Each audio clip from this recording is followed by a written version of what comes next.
So welcome, this is Laurie Lane-Zucker. I am the founder and CEO of Impact Entrepreneur. We are at the SOCAP conference, the largest impact investing conference in the world, here in San Francisco, and this is my first interview here, and I'm delighted to have Stephanie Gripne from the Impact Finance Center in Colorado, right?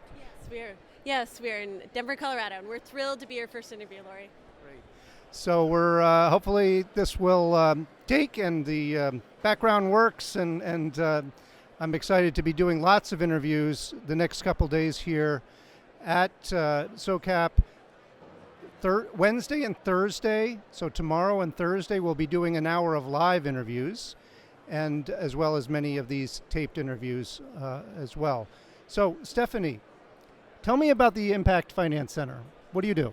Oh, that's great. Thank you, Laurie. My name's Dr. Stephanie Gripne, and I founded the Impact Finance Center, and we are a multi-university, nonprofit academic center, and we primarily do two things. We provide non-conflicted investor education, meaning we identify, educate, and activate individuals and organizations who want to become impact investors, and we also develop community infrastructure. So you can think of it as a nonprofit holding entity where we have 7 social enterprises that are underneath the Impact Finance Center. And you mentioned to me a moment ago that you have 2 projects that you'd like to kind of share with our audience. Do you want to, what's the first one?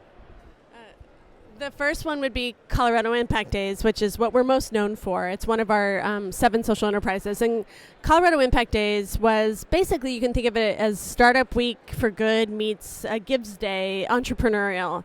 So it was a 3-year effort to catalyze $100 million of investment at a state level. So the first double-sided marketplace.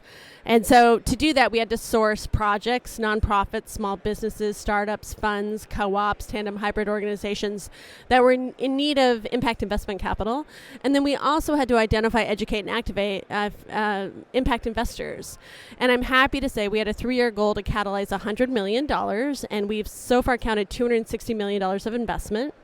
We sourced over 500 transactions, and we identified, educated, and activated 50 new investors. And we would do 200 education events throughout those 3 years, and every 18 months we would do a 3-day investor conference, which was Impact Days, and we would invite, let's say, 60 to 100 social ventures to come and set up a farmer's market. We'd do 3 days of investor education, and then we'd encourage the investors to go shopping in the farmer's market. And then we'd do 70 more education events, and we'd do the farmer's market Impact Days again. Wow, you know, I'm on your email list and have been getting emails for quite some time about the Impact Days. I had no idea that it was as successful and as broad as it is. That's fantastic. What's the second project that you're working on right now? Well, what's super exciting is we've had 20 requests to do Impact Days around the world. So we've had requests from Vancouver, Boise, Idaho, Sao Paulo, Brazil, Johannesburg, Serbia. They said, we want to do our Impact Days. And we say, absolutely. Here's what you need to do. Start with an impact investing giving circle, which we're piloting right now with the Women's Foundation of Colorado. So we have 37 women that are going through a 9-month process where they're donating $2,000 into a pooled donor-advised fund at the Women's Foundation of Colorado. And for them, they get to participate in a giving circle, but they get to learn how to do their first 3 to 5 direct investments in a social fund setting. They get a tax deduction. They get to bring their pet social ventures that either benefit or are led by women in the state of Colorado. And they get to learn 50 ways to activate their entire portfolio to support women. And unlike other giving circles, there's a small chance some of the money will come back and they can do it again. So we tell people, if you want to start your own Impact Days, start with an Impact Investing Giving Circle. We will give you an example grant application, a glossy. We will be your education partner if you want us to be. And then within 3 years, what we're doing in the next 3 years is within 3 years, we're putting our first, the 200 education classes we produced online. And what that's going to do is create the Impact Investing Institute. And so our goal, if you call us 3 years from now, is we will be able to give you a manual that says, here's how you start your Impact Days, a license sliding scale to our Impact Investing Institute, and then a seed grant from our Institute Foundation to help you start your own community infrastructure, as well as a manual to do your first ever Who's Who in Financial Innovation and Impact Investing with your local business journal. That's wonderful. One question about the space that we're involved in. I see the work that you do and have been doing for quite a while in impact investing as being really mission-centric and very sophisticated. And I'm just wondering, as somebody who's been involved and a observer of the space as it's matured over the last 10, 12 years, how do you see the space right now? How do you characterize impact investing?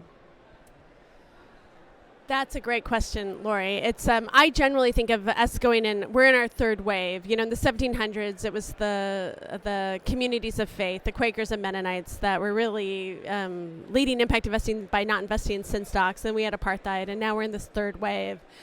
And what's interesting is the work we do at the Impact Finance Center is really about this concept of full spectrum capital. So we teach, we just left our corporate financial innovation and impact investing session. We're doing a lot of work with corporations to teach them how to be impact investors, but it's more than impact investing, it's full spectrum capital. So we teach individuals and organizations that their philanthropy is a negative 100% financial return attempting positive impact, and all of their investments have impact.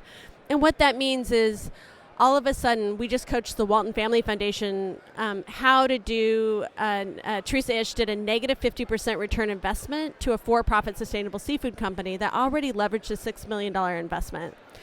And for her, she was doing it out of negative 100% grant dollars, which means she got an above market rate return on a negative 50% return investment.